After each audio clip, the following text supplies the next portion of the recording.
Okay, tikman muna natin ang niluto ni Father.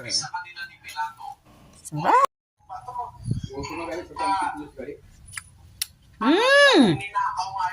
Sarap! Approve. Let's eat!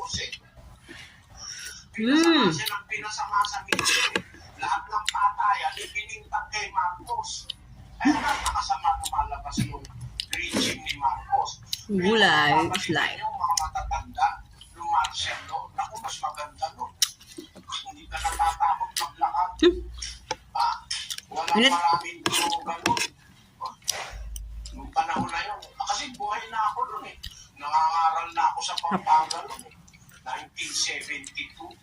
Nang i-declare ang martial law. Yung buong panahon ng martial law, napakaganda dahil bago yung martial law,